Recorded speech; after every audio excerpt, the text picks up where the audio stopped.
Assalamualaikum warahmatullahi wabarakatuh. Kami dari kelompok 8 ingin mempresentasikan hasil materi dari kelompok kami yang berjudul pengumpulan data melalui pengukuran psikologis. Di sini kami beranggotakan 4 orang, yang seharusnya 5 orang, namun yang 1 orang, yaitu Diko, tidak aktif lagi dalam perkuliahan ini. Berikut saya akan memperkenalkan nama kelompok kami, yaitu Dinar Ismail, yang kedua saya sendiri yaitu Firza Ramadhani Ningrum, yang ketiga ada Indrianto, dan yang keempat ada Dimas Guntur Wicaksono. Selanjutnya ada tes objektif. Tes objektif adalah tes yang terdiri dari butir-butir soal yang dapat dijawab dengan memilih satu alternatif yang benar dari sejumlah alternatif yang telah tersedia, atau dengan kata lain mengisi jawaban yang benar dengan beberapa perkataan atau dengan simbol. Disebutkan juga tes objektif karena penilaiannya sangat objektif, yaitu apabila jawabannya benar maka akan diberi skor 1, dan jika itu salah maka akan diberikan skor 0. Tes objektif juga sering disebut sebagai tes dikotomi, yaitu penilaian 0 sampai 1. Secara garis besar, tes objektif dapat dibedakan menjadi 2 kelompok, yaitu tes objektif jenis isian dan tes objektif jenis pilihan. Nah, selanjutnya ada pengelompokan tes objektif. Yang pertama ada tes objektif jenis isian, dan yang kedua ada tes objektif jenis pilihan.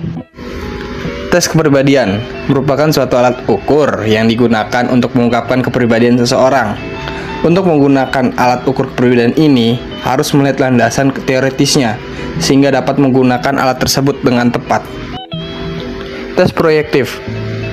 Tes ini digunakan oleh Freud dalam teknik interpretasi mimpinya dan kemudian dikembangkan oleh Herman Roach di tahun 1921 dengan tes Roach dan Murray di tahun 1935 dengan tes TAT untuk mengungkapkan suatu aspek-aspek kepribadian manusia.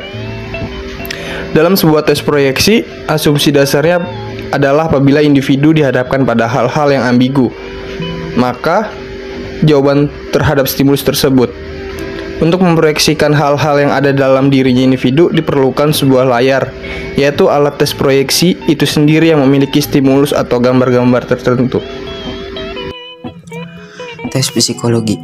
Tes psikologi menurut Anastasi 1990 bahwa tes psikologi pada dasarnya merupakan ukuran objektif dan standar dari sampel perilaku. Pada dasarnya tes psikologi itu kumpulan pertanyaan-pertanyaan yang harus dijawab atau tugas-tugas yang harus dikerjakan dan akan memberikan informasi mengenai aspek psikologis tertentu berdasarkan dari jawaban individu terhadap pertanyaan-pertanyaan atau cara individu melakukan tugas-tugas tersebut. Kesimpulannya, tes psikologi merupakan sebagai suatu tata cara yang sistematis untuk mengukur tingkah laku individu dan menggambarkan tingkah laku individu itu melalui skala angka atau sistem kategori. Tes psikologi dilaksanakan berdasarkan syarat-syarat yang berlaku.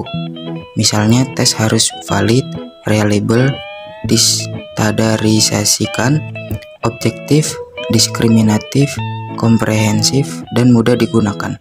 Tujuan dari tes psikologi adalah sebagai tujuan riset dan sebagai diagnosis psikologi.